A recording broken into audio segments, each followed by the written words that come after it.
इस बीच हमारे साथ एक और बड़ा चेहरा जुड़ रहा है और एक फंडामेंटल पर्सपेक्टिव लेंगे मैक्स लाइफ इंश्योरेंस के डायरेक्टर और सीईओ मिहिर वोरा से। मिहिर, स्वागत है आपका सीएनबीसी आवाज पर। पिछली बारी जब बात हुई थी तो थोड़े से कंसर्न थे और वो लार्जली रशिया और यूक्रेन लेड थे। आजकल मार्केट किस करवट बैठेगा उसका अंदाजा लगाना बहुत ही मुश्किल हो गया है। जहां लोअर लोज एक बार फिर बन रहे हैं और फिर से हम 16,000 को लगभग चैलेंज करते हुए दिखाई देंगे। इस समय आप कितना एक्सपोजर इक्विटी में ले रहे हैं? नमस्कार। देखिए, यूक्रेन और जो वॉर की अनसर्टेनिटी है वो तो कंटिन्यू हो ही रही है और उसकी वजह से हम फॉर अदर रीजंस ऑल्सो काफी सारे जो कमोडिटीज प्राइसेस है, खासकर ऑयल है, वो अभी भी 110 के ऊपर टिका हुआ है। तो ये जो इन्फ्लेशन और ग्रोथ स्लोडाउन के जो हेडविंड्स हैं वो अभी भी इम्प्रूव नहीं हो रहे हैं। सो व्यू थोड़ा कॉशियस है बिकॉज ये जो हेडविंड्स है उसकी वजह से हमने देखा कि गवर्नमेंट ने भी काफी सारे स्टेप्स लेना शुरू किया है। स्टील कंपनीज और स्टील एक्सपोर्ट्स के पे जिस तरह से टैक्स लगाए, अभी और कोई सेक्टर्स में भी ऐसी बातें हो रही है जहां पे मैन्युफैक्चरर्स को तकलीफ हो रही है। तो ये जो इन्फ्लेशन फाइट करने की जो टूल्स हैं, एक तरफ से आरबीआई टाइटन करते जा रहा है, यूएस फेडरल रिजर्व टाइटन करते जा रहा है, एंड प्लस गवर्नमेंट भी अपने ओर से इस तरह के जो स्टेप्स ले रही है जो कंज्यूमर्स और डाउनस्ट्रीम इंडस्ट्रीज के लिए शायद अच्छे होंगे, लेकिन जो लार्ज लिस्टेड कंपनीज हैं उनके लिए थोड़े नुकसानदायक हो सकते हैं। तो इस वजह से मेरे ख्याल से अभी मार्केट में जो है व्यू कॉशियस है। अच्छा सर, व्यू तो कॉशियस है, लेकिन ये जो सप्ताह अंत में सरकार की तरफ से अगर आप देखें पेट्रोल डीजल प्राइसेस को लेकर, जिसको शायद फॉलो स्टेट गवर्नमेंट्स ने भी किया, सर बहुत कदम उठाए हैं। कहा जा रहा है कि शायद जून की जो फिगर्स आएंगी सीपीआई फिगर्स, उसमें आपको लगभग 20 बेसिस पॉइंट अगर आप देखें शायद एक अंतर नजर आए सीपीआई इन्फ्लेशन में। सर, ये जो रेट हाइक की प्रोसेस थी और मान लीजिए क्रूड अगर 105-110 के आसपास सेटल हो और हम डोमेस्टिक मार्केट्स में आप देखें पेट्रोल डीजल के प्राइसेस 90-95 की रेंज में सेटल करने में सक्षम रहे, सर ये रेट हाइक की प्रोसेस अगले 4-5 महीने आपको लग कैसी रही है? रेट हाइक्स तो होने ही है, बिल्कुल होने हैं। क्वेश्चन है कि कितना रैपिडली होगा, कितना जल्दी से होगा। क्योंकि देखिए, ये पेट्रोल का जो भाव अगर कम हुआ बिकॉज ऑफ एक्साइज कट तो वो मॉडरेट होगा, लेकिन जो कोर कंसर्न है वो है कि जो हेडलाइन इन्फ्लेशन, जो कंज्यूमर प्राइस इंडेक्स का जो इन्फ्लेशन है वो तो हाई है ही, लेकिन होलसेल प्राइस इंडेक्स उससे भी ज्यादा हाई है, 15% पे चल रहा है।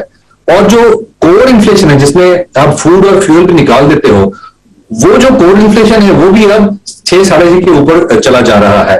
तो ये जो कोर इन्फ्लेशन होता है वो स्टिकी होता है और इट इज वो इतना जल्दी रिवर्स होने के चांसेस नहीं है। तो मेरे ख्याल से एक जो नेक्स्ट मंथ है या उसके बाद मंथ में इन्फ्लेशन का जो हेडलाइन नंबर है सीपीआई का, वो अगर कम भी थोड़ा आएगा, फिर भी मुझे नहीं लगता है कि आरबीआई का रवैया, गवर्नमेंट का रवैया एनी इजी होगा। ये जो हार्ड चांस है वो चालू रहेगा जब तक ये कोर इन्फ्लेशन के जो इंडिकेशन है वो कंट्रोल में आने के जो इंडिकेशन है वो आने चाहिए पहले। एक सेक्टर जिस पर नजरें होनी चाहिए वो ऑटो सेक्टर है और आपको याद होगा ऑटो कंपनियों में एक अच्छी खासी रिकवरी कल के सत्र में देखने को मिली थी। आज भले ही ऊपरी लेवल से थोड़े से स्टॉक ट्रिम होते हुए दिखाई दिए हों, लेकिन ये जो डेवलपमेंट आ रही है उसकी बात करते हैं और वोरा साहब इस पर आपकी भी राय लेंगे। और ये डेवलपमेंट दरअसल चाइना से जुड़ी हुई है। यहां पर देखिए बहुत ही दिलचस्प चीज उभर कर आ रही है। चाइना परचेज रिस्ट्रिक्शंस ऑटोमोबाइल पर हटाने की बात कर रहा है या फिर रिलैक्स करने की बात कर रहा है और कुछ जो टैक्सेस लगते हैं उनको कम करने की बात कर रहा है। इसका सीधा कनेक्शन भारत की टाटा मोटर्स से जोड़ा जा सकता है। अब ये कितना बड़ा मूव है चाइनीज इकोनॉमी के लिए और इसका फायदा फिर टाटा मोटर्स कैसे लेगा, यतिन हमारे साथ है। यतिन, खबर समझाइए, ये इसके क्या मायने रहेंगे specially Indian players Tata Motors के लिए? तो देखिए, अगर हर्षदा हम देखें होलिस्टिक पिक्चर, तो चाइना ने थोड़े दिनों पहले एक स्टिमुलस की अनाउंसमेंट की थी, हालांकि उसके कॉन्टूर्स नहीं आए थे। तो ये जो चाइनीज कैबिनेट है और जो स्टैंडिंग कमेटी है उसने फाइनली ये स्टिमुलस पैकेज को अप्रूव किया है और यहां 5-6 ठोस कदम चाइना की इकोनॉमी को बाउंस बैक कराने के लिए लिए जाएंगे, जिसमें से एक है ऑटो। और लाजमी है क्योंकि ऑटो कोई भी कंट्री का सबसे बड़ा एम्प्लॉयमेंट जनरेटर है और जीडीपी कंट्रीब्यूशन भी बहुत ज्यादा करता है। इसको मद्देनजर रखते हुए चाइना ने 2 चीजें की हैं, 2 चीजों का ऐलान किया है। सबसे पहले लगभग 60 बिलियन युआन तक की सब्सिडीज या टैक्स कट्स आपको आते हुए दिखेंगी पैसेंजर व्हीकल्स पे और सिलेक्ट कार्स पे। इन्होंने स्पेसिफाई नहीं किया है ये प्रीमियम कैटेगरी में होगा, कोई कैप रहेगा, किस प्रकार की गाड़ियों के लिए दिया जाएगा। ये एक पार्ट है जहां वो टैक्स काटेंगे कार की परचेजेस के लिए। दूसरा सबसे बड़ा इंपॉर्टेंट चीज है क्योंकि चाइना में काफी सारा पोल्यूशन का प्रॉब्लम है, तो ये कार की सेल्स रिस्ट्रिक्शंस में लाते थे, लेकिन वो रिस्ट्रिक्शन भी अब चाइना ने हटाने का ऐलान कर दिया है। तो कहीं ना कहीं ये टाटा मोटर्स जैसी कंपनियों के लिए बेनिफिशियल रहेगा क्योंकि इनकी जो जेएलआर इकाई है उसका 1/3 वॉल्यूम अगर आप मान ले, 30% वॉल्यूम मान ले, वो चाइना से आता है। इनका एक जॉइंट वेंचर प्लांट चलता है शेरी मोबाइल ऑटोमोबाइल्स के साथ, चाइना में जो प्रोडक्शन करती है चाइनीज ऑडियंस के लिए कार। और कहीं ना कहीं ये जो सेंटिमेंट रिवाइव कर रही है चाइना स्टिमुलस के जरिए, कहीं ना कहीं इसका फायदा ऑटो इंडस्ट्री को होगा और कहीं ना कहीं जेएलआर को भी इसका बेनिफिट होगा। अगर हम चाइनीज मार्केट की आज की ट्रेड की बात करें तो ऑटो एंसिलरी शेयर्स और ऑटो शेयर्स में आपने 10 से 15% की रैली देखी है। तो ऐसा नहीं है कि स्पेसिफिक बेनिफिट है, पूरी की पूरी इंडस्ट्री में आपने हरा निशान देखा है और कहीं ना कहीं टाटा मोटर्स जैसी कंपनी को इसका डायरेक्ट इनडायरेक्ट बेनिफिट होना चाहिए एनालिस्ट के मुताबिक। तो क्लियरली एक बेनिफिट। और आप बात कर रहे थे इस बीच टाटा मोटर्स का स्टॉक का निचले लेवल से पॉजिटिव टेरिटरी में भी आ गया है, 423 तक के लेवल्स देखने को मिल रहे हैं। ये चाइना का stimulus factor of course Tata Motors के लिए बेनिफिशियरी रहेगा। शुक्रिया यातिन इस अपडेट के लिए। लेकिन मीर बोला ये लार्जली बाकी ग्लोबल मार्केट्स के लिए क्या इंडिकेशन देगा? और आई एम नॉट श्योर अगर आप स्टॉक स्पेसिफिकली बात करना चाहें या नहीं टाटा मोटर्स पर, लेकिन ये जो बूस्टर डोज चाइना की तरफ से आ रहा है अपनी इकोनॉमी को संभालने के लिए, what does it really mean for us?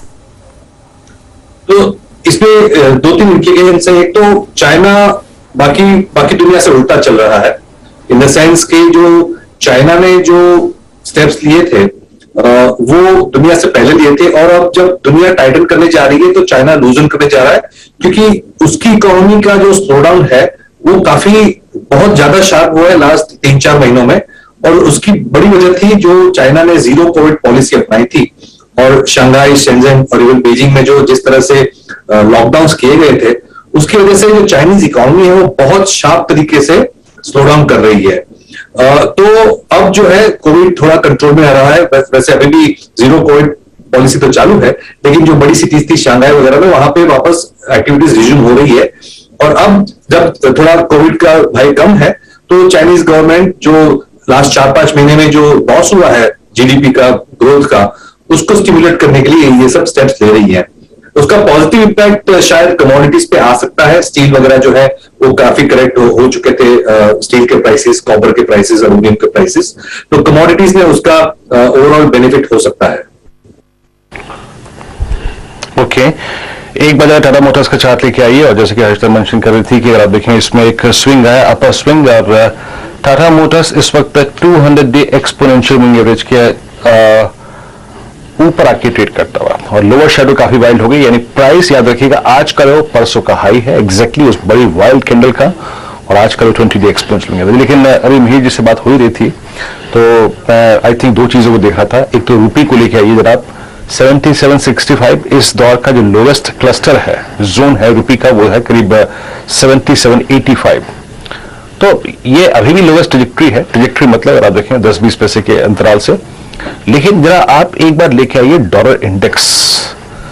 अब जनाब डॉलर इंडेक्स जो है वो 10.96 के क्लस्टर पे, मैं आपसे पिछले 4-5 दिन से आशीष और मैं डिस्कस कर रहे हैं सुबह सुबह, अगर आप देखें तो ये आज की ट्रेजेक्ट्री इसकी करीब करीब 101 के भी नीचे आ गई थी कुछ देर पहले, 102 के नीचे भी, अब 102.5 के क्लस्टर पे आके ट्रेड कर रहा है। लेकिन एग्जैक्टली आप देखें, मैं शायद बात करना चाह रहा था आईटी पर डायरेक्टली इनडायरेक्टली।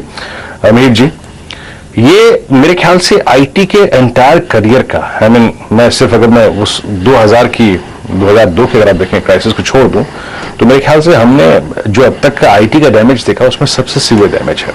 और इस बात का उल्लेख करना भी जरूरी है कि तेजी भी हमने देखी थी CY 20 में और 21 में भी। अभी आईटी में कितना डाउनसाइड नजर आ रहा है सर आपको यहाँ पे इस वक्त? देखिए आईटी में जैसे आपने कहा जो करेक्शन है वो भी शार्प है, क्योंकि जैसे आपने कहा तेजी भी उतनी ही हुई थी, और उसकी वजह थी कि जो पोस्ट कोविड यूएस और यूरोप ने स्टिमुलस किया था, उसकी वजह से consumer spending as well as corporate spending बहुत ज्यादा बढ़ गई थी 20 और 21 में, और उसका जो इम्पैक्ट था हमारी ऑर्डर बुक्स में आया।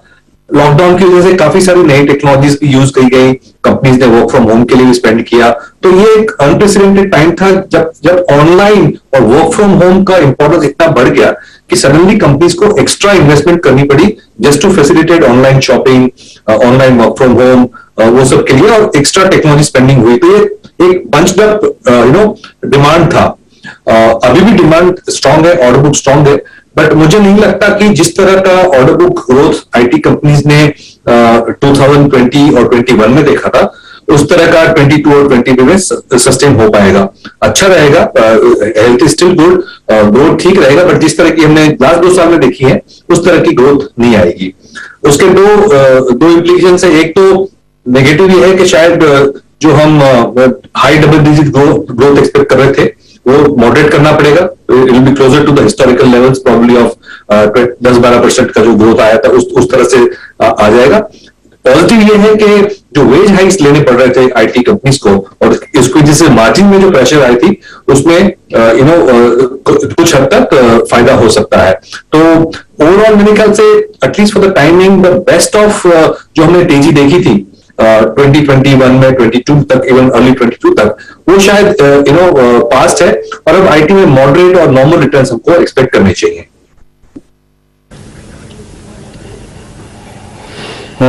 चलिए इस बीच जरा आपको एक बार जरा बीच में हल्का सा इंडेक्स अपडेट लेते हैं। आप देखिए, इसे कहते हैं टिपिकल ऑप्शन राइटर्स के ग्रिप में कैसे बाजार होता है।